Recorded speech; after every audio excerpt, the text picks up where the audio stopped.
À l'arrivée des fruits et légumes sur les rives du lac Kivu, ces vendeuses de Goma font grise mine. Face à la diminution de leur clientèle, leur commerce a pris un coup.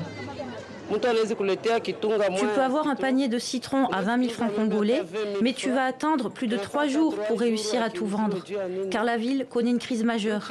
Les banques ne fonctionnent pas. Nous vendons, mais il n'y a pas d'acheteurs, parce qu'il y a moins de gens dans la ville qui ont les moyens d'acheter.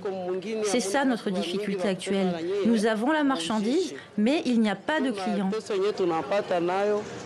Comme les plus d'1 million d'habitants de Goma, Gnaguba subit de plein fouet la crise économique qui touche la ville, en pleine pénurie d'argent liquide. Presque toutes les banques sont fermées et les chaînes d'approvisionnement sont rompues, provoquant une hausse des prix sur certains produits de base. Et un autre sujet les inquiète, les impôts prélevés par le M23 dans la ville dont ils se sont emparés fin janvier. On a des problèmes avec les taxes.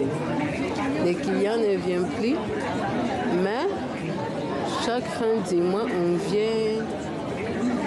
on vient demander la taxe. Et ça devient compliqué pour avoir l'argent de payer ça. Dans les zones tenues par le M23, les petits commerçants doivent s'acquitter d'impôts pouvant aller jusqu'à 20%. Quant au gisement de coltan situé aux alentours de Rubaya, cité minière dont les ressources sont parmi les plus riches du monde, les rebelles prélèvent désormais une taxe de 15% sur la valeur de la production. Un impôt nécessaire pour financer leur rébellion.